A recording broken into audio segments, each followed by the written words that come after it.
Express news చూద్దాం. ఖమ్మం జిల్లా కూసుమంచిలోని ప్రభుత్వ ఉన్నత పాఠశాలలో ఇందిరా మహిళా శక్తి సంబరాల కార్యక్రమంలో రెవెన్యూ మంత్రి పొంగులేటి శ్రీనివాసరెడ్డి పాల్గొన్నారు. ఈ కార్యక్రమంలో ఆయన మహిళలకు వడ్డీ లేని రుణాలు, చెక్కులు, లోను బీమా, ప్రమాద బీమా చెక్కులు, రేషన్ కార్డులను పంపిణీ చేశారు.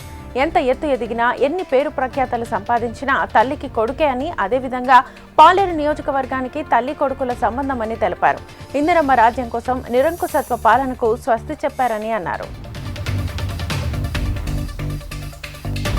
సిద్దిపేట జిల్లా హుస్నాబాద్ లో కార్యకర్తలతో కలిసి మంత్రి పొన్నం ప్రభాకర్ మార్నింగ్ వాక్ నిర్వహించారు. ప్రజలతో మాట్లాడి వారి సమస్యలను అడిగి తెలుసుకున్నారు. ఈ సందర్భంగా ప్లాస్టిక్ వాడొద్దని అవగాహన కల్పించారు. ప్లాస్టిక్ బాటిల్స్ తో తయారు చేసిన హెలికాప్టర్ మోడల్స్ ను మున్సిపల్ సిబ్బంది ప్రదర్శించారు. హెలికాప్టర్ మోడల్ డబ్బాలో ప్లాస్టిక్ వస్తువులు వేస్తే సంచులు ఇచ్చే కార్యక్రమాన్ని మంత్రి ప్రారంభించారు. మార్నింగ్ వాక్ లో పెంకుటిల్లు, రేకుల షెడ్లలో ఉంటున్న వారిని గమనించి వారికి ఇందిరమ్మ ఇళ్లను మంజూరు చేయాలని మున్సిపల్ కమిషనర్ ని ఆదేశించారు. బాసర అమ్మవారిని మంత్రి శ్రీధర్ బాబు దర్శించుకున్నారు. ఆలయానికి వచ్చిన మంత్రికి పూర్ణ కుంభంతో స్వాగతం పలికారు ఆలయ బృందం. అమ్మవారి ఆలయంలో ప్రత్యేక కుంకుమార్చన, హారతినిచ్చారు. బాసర అమ్మవారిని దర్శించుకోవడం గొప్ప అదృష్టమని మంత్రి శ్రీధర్ బాబు అన్నారు. ఆలయ మాస్టర్ ప్లాన్, ఆలయ పెద్దల సూచనలతో తమ ప్రభుత్వంలో ఆలయాన్ని తీర్చిదిద్దే ఒక కార్యాచరణ తీసుకుంటామన్నారు మంత్రి శ్రీధర్ బాబు. అమ్మవారి ప్రదేశాన్ని సరస్వతి నిలయంగా నిలపాలనే ఉద్దేశంతో ప్రభుత్వం పనిచేస్తోందని అన్నారు. బాసర ఆలయాన్ని బిచ్చం ఎత్తుకుని అభివృద్ధి చేస్తామని ఎమ్మెల్యే రామారావు పటేల్ అనడం సిగ్గుచేటని అన్నారు. బీఆర్ఎస్ పార్టీ భైంస సమన్వయకర్త విలాస్ గాదేవర్ ఆరోపించారు. బిచ్చం ఎత్తుకునే ఆలయాన్ని నిర్మించుకోవాల్సిన అవసరం లేదన్నారు. ఎమ్మెల్యే హోదాలో ఉన్న వ్యక్తి అమ్మవారి ప్రతిష్టను దెబ్బతీసే విధంగా మాట్లాడడం బాధాకరమని ఆరోపించారు. తక్షణమే ఎమ్మెల్యే అమ్మవారి ముందు క్షమాపణలు చెప్పి కేంద్ర ప్రభుత్వ నిధులతో అభివృద్ధి చేయాలని విలాస్ గాదేవర్ డిమాండ్ చేశారు. యాదగిరిగుట్టలో నూతనంగా నిర్మించిన అగ్నిమాపక కేంద్ర భవనాన్ని ఆలేరు ఎమ్మెల్యే ప్రభుత్వ బీర్ల ఐలయ్య ప్రారంభించారు. అగ్నిమాపక భవనం 60 లక్షల రూపాయల నిధులతో నిర్మించడం సంతోషంగా ఉందని అన్నారు. గతంలో ఎంపీడీఓ ఆఫీసులో ఉన్నప్పుడు షెడ్ నిర్మాణానికి తన వంతు సహకారం అందించామని గుర్తు చేశారు. భవన నిర్మాణానికి సహకరించిన దాతలకు ధన్యవాదాలు తెలిపారు. సుమారు 10,000 కెపాసిటీ ఉండే ట్యాంకర్ కూడా ఏర్పాటు చేసుకోవడం సంతోషంగా ఉందని చెప్పారు. కొమరంభీం జిల్లా రబ్బెన మండలంలోని గోలెట్టి గిరిజన ఆశ్రమ పాఠశాలలో జిల్లా కలెక్టర్ వెంకటేష్ దోత్రే హాస్టల్ నిద్ర చేపట్టారు. హాస్టల్ నిద్ర కార్యక్రమంలో భాగంగా పాఠశాల పరిసరాలను పరిశీలించారు. అక్కడ విద్యార్థులతో కలిసి భోజనం చేస్తూ వారు పాఠాలు ఎలా చెబుతున్నారో అడిగి తెలుసుకున్నారు. పిల్లలతో కలిసి సరదాగా మాట్లాడిన కలెక్టర్ వారికి నాణ్యమైన విద్య, భోజనం, వైద్య సేవలు అందించేందుకు జిల్లా అధికారులు చర్యలు తీసుకోవాలని ఆదేశించారు. వారి అభివృద్ధి కోసం ప్రభుత్వం తీసుకునే చర్యలపై ఆయన సమీక్ష నిర్వహించారు. ఆదిలాబాద్ జిల్లాలోని వివిధ ప్రాంతాల్లో బైక్ చోరీకి పాల్పడ్డ 8 మంది అంతర్రాష్ట్ర దొంగల ముఠాను అరెస్ట్ చేసినట్లుగా జిల్లా ఎస్పీ అఖిల్ తెలిపారు. ఇళ్లలోని వివిధ ప్రాంతాల్లో ఇటీవల కాలంలో మోటార్ సైకిళ్ల చోరీ జరిగాయని బాధితులు ఫిర్యాదు చేశారు. దర్యాప్తు చేసి 8 మంది నిందితులను పోలీసులు అదుపులోకి తీసుకున్నారు.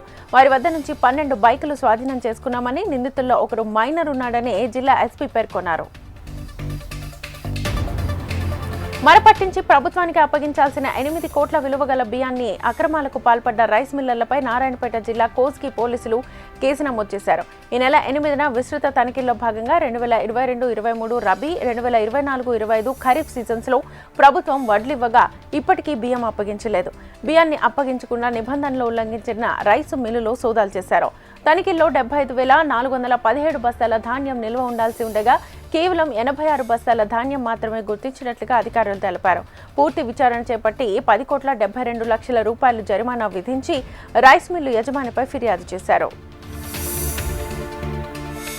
కొమరంభీం జిల్లా కెరమరి మండలంలోని హట్టి ఆశ్రమ పాఠశాలలో పోలీస్ శాఖ ఆధ్వర్యంలో మండల స్థాయి వాలీబాల్ పోటీలను ఏఎస్పీ చిత్తరంజన్ ప్రారంభించారు. విద్యార్థులు చెడు వ్యసనాలకు దూరంగా ఉండాలని సూచించారు. సైబర్ నేరాల బారిన పడకూడదని తెలిపారు. మత్తు పదార్థాల జోలికి వెళ్లొద్దన్నారు. మత్తు పదార్థాలను సేవించినా, విక్రయించినా చట్టపరమైన చర్యలు తీసుకుంటామని తెలిపారు. అలాంటి వారు కనబడితే సమాచారం ఇవ్వాలన్నారు పోలీసులు.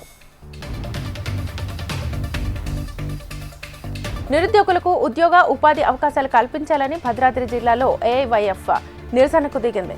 ఎన్నికల హామీ మేరకు నిరుద్యోగ భృతి ఇవ్వాలని ఆందోళనకు దిగారు. వర్షాన్ని సైతం లెక్క చేయకుండా నిరసన తెలిపారు. కలెక్టర్ కార్యాలయంలోకి వెళ్తున్న ఏఐవైఎఫ్ నాయకులను పోలీసులు అడ్డుకోవడంతో పరస్పరం తోపులాట చోటు చేసుకుంది. ఉద్యోగాలు కల్పించడంలో కేంద్ర రాష్ట్ర ప్రభుత్వాలు విఫలమయ్యాయని ఆరోపించారు.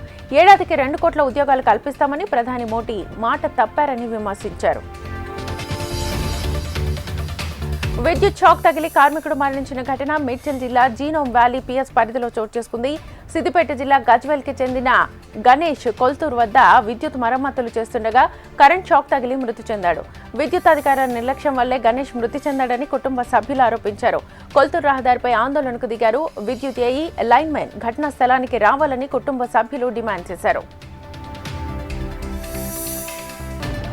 ఛత్తీస్గఢ్ రాష్ట్రం బీజాపూర్ జిల్లా ఉసూర్లో భద్రతా బలగాలు ఐఈడీలను గుర్తించి సురక్షితంగా నిర్వీర్యం చేశారు. టెక్మెట్ల దారిలో మావోయిస్టుల కుట్రను అప్రమత్తతతో సీఆర్పీఎఫ్ 196 బెటాలియన్ బృందం భగ్నం చేసింది. బాంబ్ డిస్పోజబుల్ టీం ఘటనా స్థలంలోనే పేలుడు పదార్థాలను నిర్వీర్యం చేసింది. భద్రతా బలగాల వేగవంతమైన చర్యతో పెను ప్రమాదం తప్పింది.